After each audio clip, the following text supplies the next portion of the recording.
welcome back. So I am officially 1 year older. My birthday was this past Wednesday, September 6th, and there's something about birthdays and getting older that makes us ponder, reevaluate, and judge the past year. It's a time when we look at our lives, our progress, and usually feel upset that certain goals didn't happen as planned. But don't get me wrong, I had a great birthday and I felt so overwhelmed with all the love that I received. After discussing last week that staying positive is the best way to stay on track and aligned with our goal, I also acknowledge the fact that we're only human and nobody can constantly be smiling or happy. We are absolutely allowed to feel, and we're going to have good and bad days. I don't want to ignore the fact that staying positive might be a struggle for you. It's completely normal to struggle at it. It's something that takes a lot of patience, time, and energy to get good at. I'm certainly not perfect with it. I've gotten much better at it, but I still fall into the trap of bad thoughts. It's okay. You're not supposed to ignore your emotions and just never feel bad. That's humanly impossible. The goal is to know how to take yourself out of that dark place when it comes. But sometimes that slump just feels extra hard to get out of. For today's video, we're going to talk about why you're feeling demotivated. After a birthday or a new year, sometimes we get that little kick of energy and motivation, and we start reaching deadlines, accomplishing our goals, making progress, and it is such a great feeling. But something I'm sure you noticed is it doesn't last very long, and suddenly we're back in that slump of demotivation. I'm going to jump right to the chase. It's plain and simple. The reason you feel demotivated is because you are lacking reward from your efforts.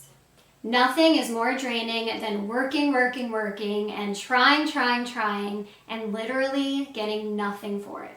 Welcome to the life of a creative. Let me rephrase that. Welcome to the life of a hardworking, unrecognized creative. Sadly, there's millions out there. When you have great ideas and loads of talent, it is not going to be easy when you struggle to express it. There is nothing that makes me sadder than unappreciated art. When we get rewarded for our efforts, whether that's exposure, an opportunity, or just simply a compliment, it's enough to keep us going and to want to do it again. We get that dopamine hit. It's such a high and it's such a great feeling, and that gives us the enthusiasm to keep going. Dopamine is part of your reward system. But if you are repeatedly unseen, unheard, disrespected, and underappreciated, of course, discouragement is gonna appear. I have been making music and pursuing my goals in the entertainment industry for many years. And so much has changed throughout those years. I've had to evolve with all the new technologies, styles, and trends. I've learned that with each passing year, I received less and less reward, but was putting in more and more effort. Because of all this, it led to burnout, depression, and a huge lack of dopamine. And of course, when you're feeling like this, hell yeah, it's going to be tough to want to keep going and to have positive thoughts. That's why I want to bring this subject up, because I've learned that it's really important to find pleasures in other things too. It's important to find purpose in other things. When we have a goal or a dream, I think a lot of the time we can over-push for it. I know I did. There is a such thing as working so hard towards something you end up resenting it. If you define yourself strictly based off of this one goal or success, it's going to be really hard to enjoy other things outside of it. It's okay to want something and to work your ass off for it. But when it starts to get in the way of your happiness, look out. I think rediscovering inspiration is a huge way to kick demotivation and boost your dopamine. I always say, remember why you started. Ways to reward yourself include focusing on your accomplishments. Even if you haven't accomplished something in a really long time, it's always helpful to look back at how far you've come and all the progress that you made. Also, do easier tasks and reach for simpler goals. Nobody is saying to give up on that tough goal, but make sure you have other goals too, ones that are easier to accomplish and have a better chance of accomplishment. This way you can still get that satisfaction and reward while still going towards the tougher thing. Eat right, make a schedule, sleep enough, and practice positive thinking.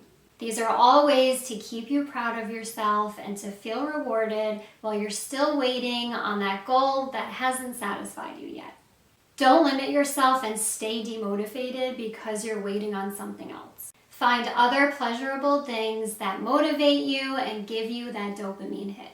For me, I also love acting and modeling, and I have been recently getting back into that. Music will always be my number one and my truest passion, but acting and modeling and finding other ways to fulfill my creativity has been really helping me to stay focused and to be allowed to pursue my number one goal, which is music.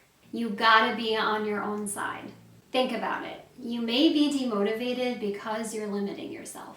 You might be obsessing and just sucking the fun out of your passion. Do things that make you feel good. Be with people who make you feel good. And notice all the good that is happening in your life.